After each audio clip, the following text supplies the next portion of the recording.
उदयवीर को अचानक सामने देखकर उसकी मां बेहोश हो गई। दुष्यंत सिंह ने उसे सहारा देकर संभाला। उदयवीर दौड़ता हुआ अपनी मां के करीब पहुंचा।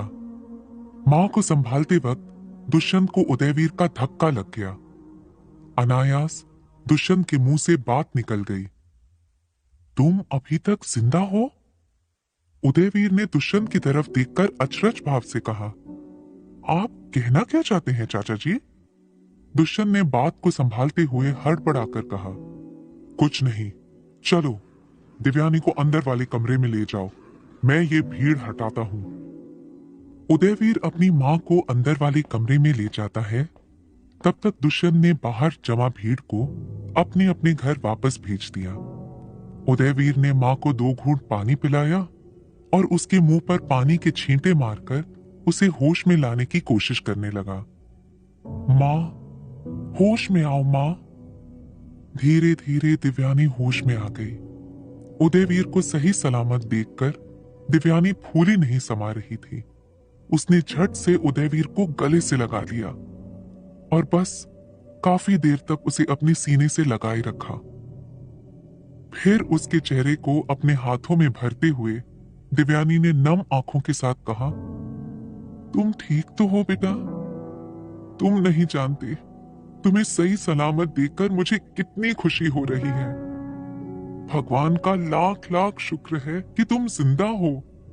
क्यों अकेले चले गए थे उस जंगल की तरफ? बताओ, क्यों गए थे? थोड़ी देर चाचा जी का इंतजार नहीं कर सकते थे तुम? देखो, हमने क्या समझ लिया था। उदयवीर ने सहम कर जवाब दिया, इंतजार ही कर रहा था मां, लेकिन न जाने कहां से अचानक कुछ गुंडे आ गए। मैंने उन्हें रोकने की कोशिश भी की, लेकिन वो 4-5 लोग थे, मुझ पर भारी पड़ गए। मैंने उनसे हाथापाई की, लेकिन उन्होंने मुझे एक कुएं में ढकेल दिया। दिव्यानी ने उदयवीर की बात को टालते हुए कहा, बस बस, आगे कुछ मत कहो उस मनहूस कुएं के बारे में।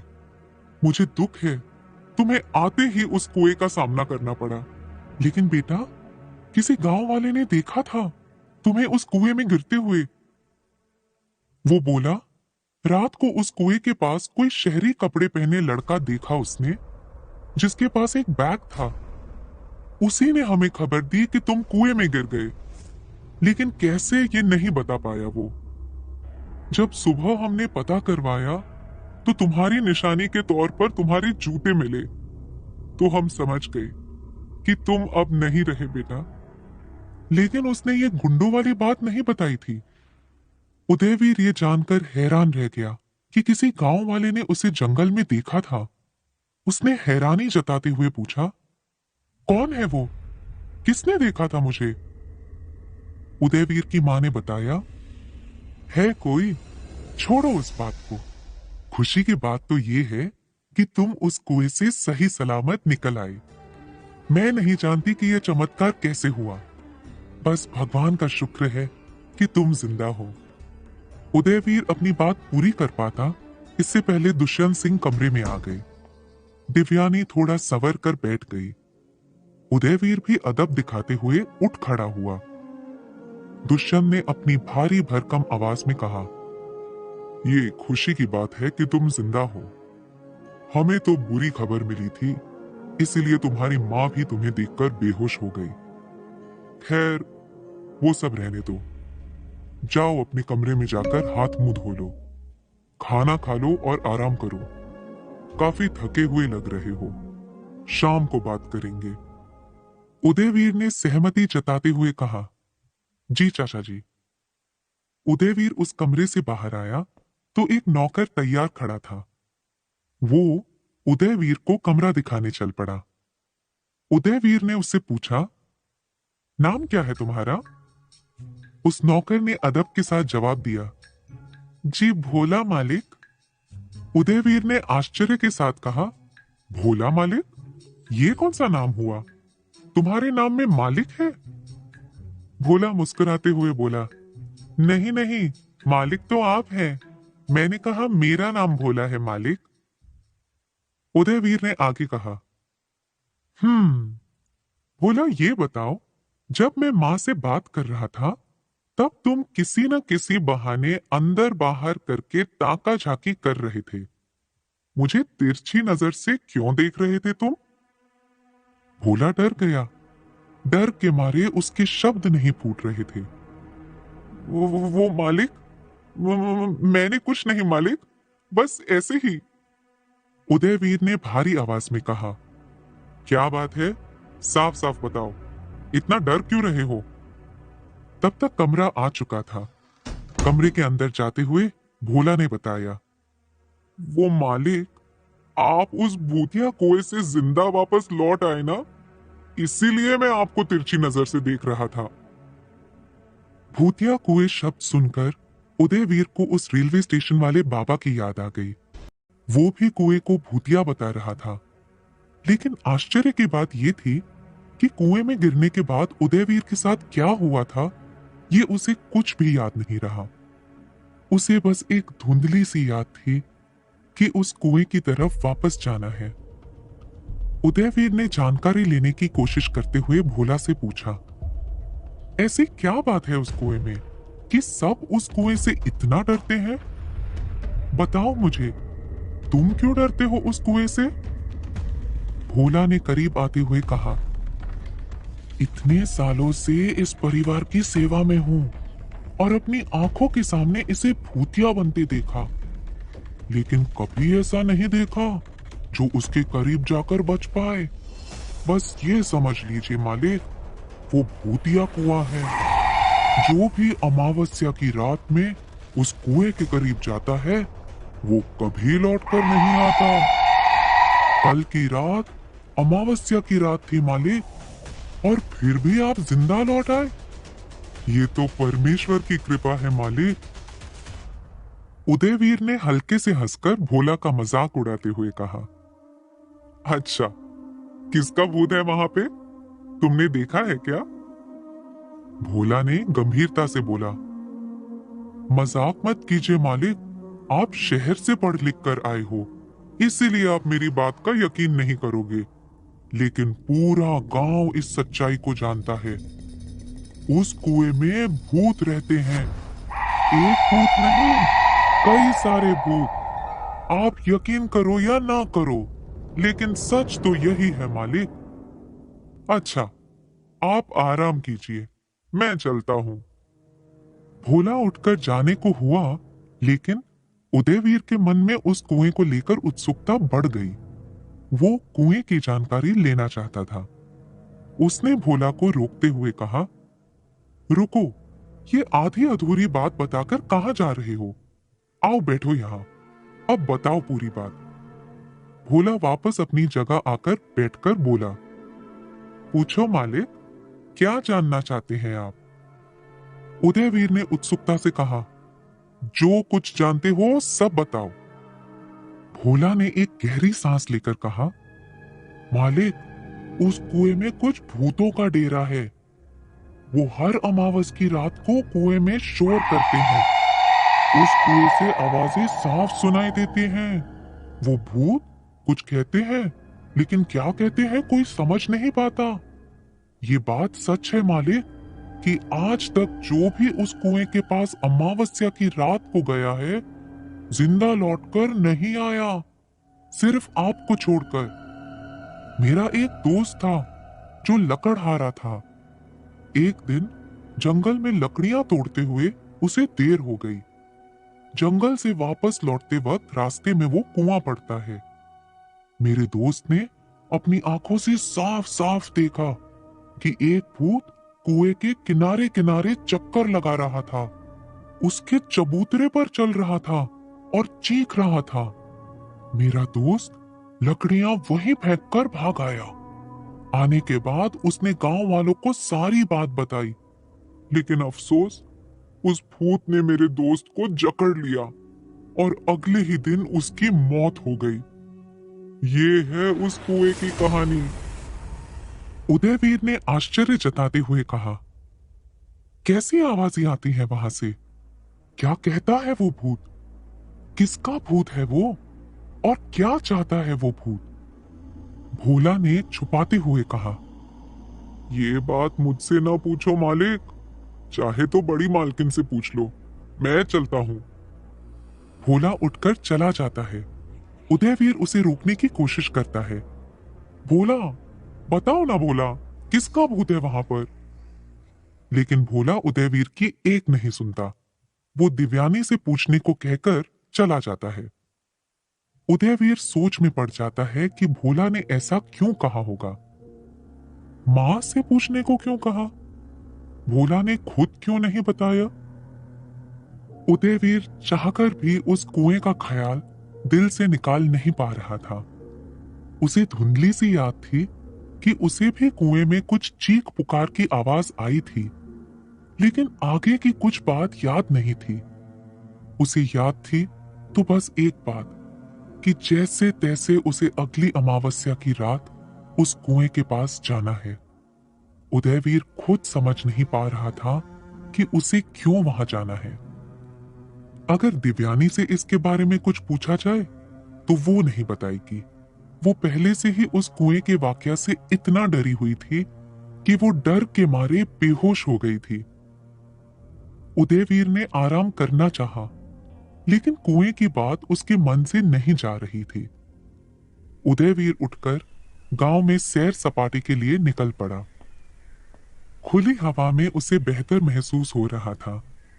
गांव के ज्यादातर लोग अपने अपने काम के लिए चले गए थे और बाकी जो बचे थे वो उदयवीर को जिंदा देख आपस में खुसफुसाकर बात कर रहे थे। उदयवीर की किसी से जान पहचान नहीं थी, इसीलिए किसी से बात करने का सवाल ही नहीं बनता था।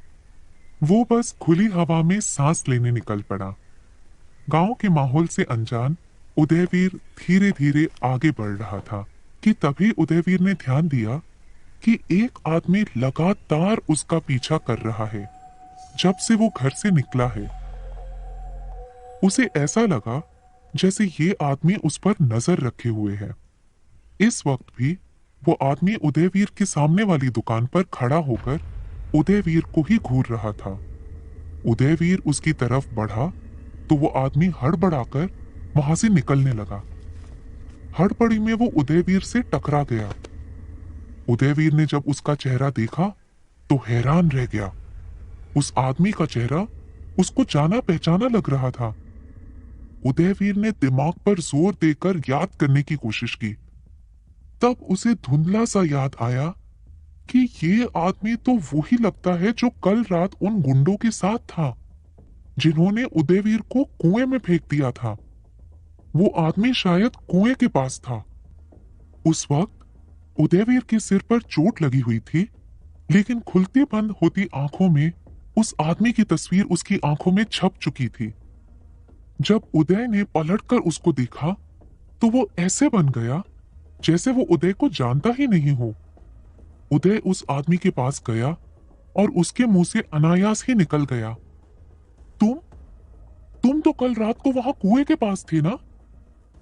वो आदमी हड़बड़ा गया। हड़बड़ाहट में उसने उदयवीर को धक्का दिया और भागने लगा। उदयवीर भी उसे रोकने की कोशिश करते हुए उसके पीछे भागने लगा। रुक, रुक जा, मैं कुछ नहीं करूंगा तुझे, रुक। उदयवीर को सिर्फ जानकारी चाहिए थी कि उस पर हमला क्यों किया था। उदयवीर उस आदमी के पीछे दौड़ रहा था, लेकिन वो आदमी काफी तेज था। फुर्ती से वो भागते हुए जंगल के अंदर घुस गया। उदयवीर उसके पीछे जंगल के पास पहुंच पाता, इससे पहले ही वो आदमी जंगल के अंदर गायब हो जाता है। उदयवीर मायूस होकर वापस गांव की तरफ निकल पड़ा। उस आदमी के बारे में पूछताछ करने के लिए उदयवीर उसी जगह वापस आया जहां उसे टकराया था। उस जगह पर सामने एक छोटा सा दुकान था। शायद उस दुकानदार को कुछ मालूम हो, ये सोचकर उदयवीर पूछताछ करने उस दुकानदार के पास गया। खम्मा गणी, खम्मा गणी साहिब जी, बोलो क्या दूं? उदयवीर ने हिचकिचाते हुए कहा, कुछ चाहिए नहीं, मुझे बस थोड़ी पूछताछ करनी है आपसे। आप तो पहचानते ही होंगे ना मुझे, मैं मुखिया जी का भतीजा हूं। उस दुकानदार ने अदब से कहा, अरे कैसे नहीं पहचानते साहिब जी, बिल्कुल पहचानते हैं। कहिए आज पूरे गांव में आप ही की तो चर्चा हो रही है। क्या सेवा करूं मैं आपकी? उदयवीर ने उससे पूछा। अभी थोड़ी देर पहले एक आदमी तुम्हारे दुकान के सामने मुझसे टकराकर भागा था और मैं भी उसके पीछे भागा था। कौन था वो आदमी? क्या आप जानते हैं उसे? दुकानदार को याद आ गया। उसने हुंकार भरते हुए कहा, हाँ हाँ, वो आदमी। क्या हुआ साहब जी? क्या उसने आपका बटवा मार लिया टकराते वक्त? दुकानदार जानकारी देने की बजाय उल्टा सवाल पूछ रहा था। उदयवीर को भी तो उस आदमी को ढूंढने के लिए कोई बहाना चाहिए था। उसने हामी भरते हुए कहा, हाँ हाँ, मेरा बटवा मार लिया उसने। कौन था वो? गांव का कोई चोर था ना? कहाँ रहता है? दुकानदार ने उस आदमी के प्रति गुस्सा जाहिर करते हुए कहा, साला शक्ल से ही चोर लग रहा था। यहाँ बीड़ी मांगने आया था मेरी दुकान पर, लेकिन साले के पास बीड़ी के लिए भी छुट्टे पैसे नहीं थे। 5 रुपए की बीड़ी के लिए 500 रुपए की नोट निकाल रहा था। ऐसे ही किसी से चुराए होंगे। मुझे तो देखते ही शक हुआ था उस पर। उस जैसे आदमी के पास 500 रुपए की नोट आई कहां से? उदयवीर की उत्सुकता और बढ़ गई। उसने पूछा, हाँ, कल रात उसी ने मेरा बटवा चुरा लिया था। मेरे ही पैसे थे वो।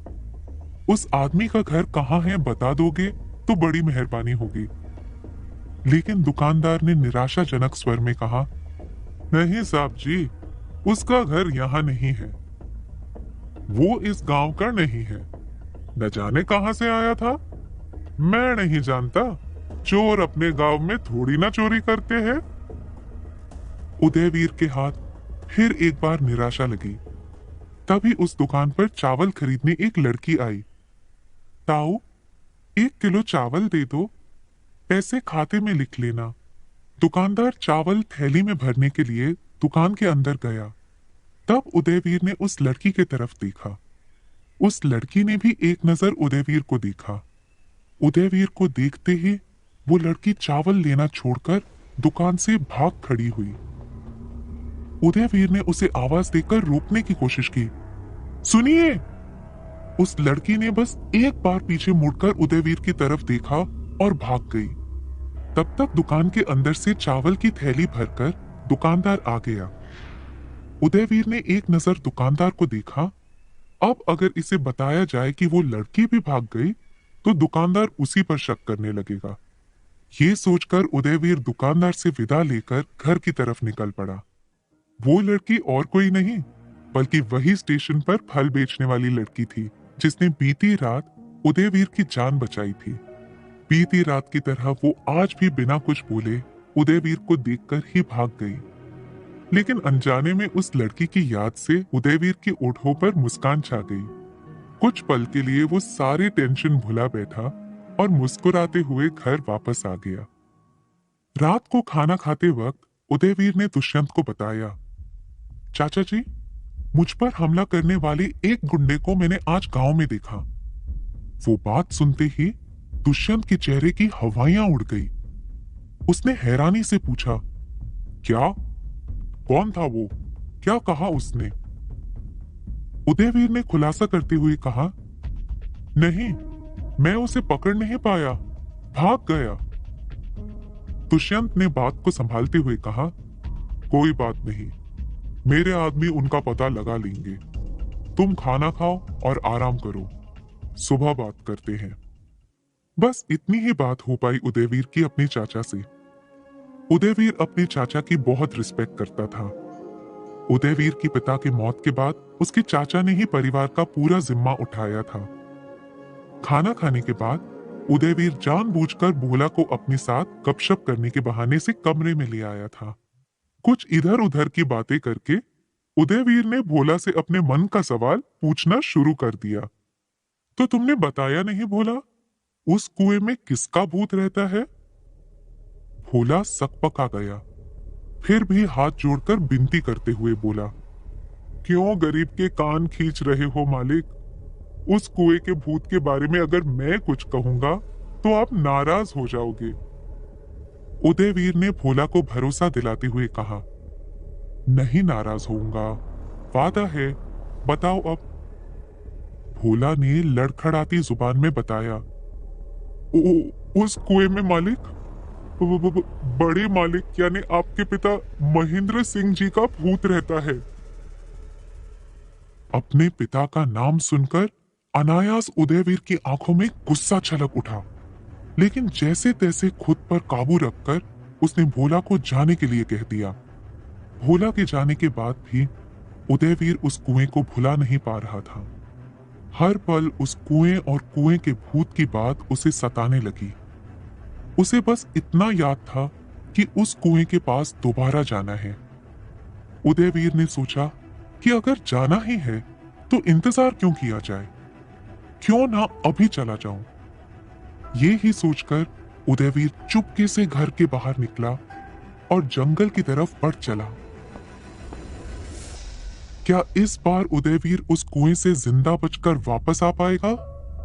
कौन है वो भूत जिसे सारा गांव डरा हुआ है? क्यों उदयवीर अपने पिता से इतनी नफरत करता था? क्या है इस भूतिए कुएं का राज?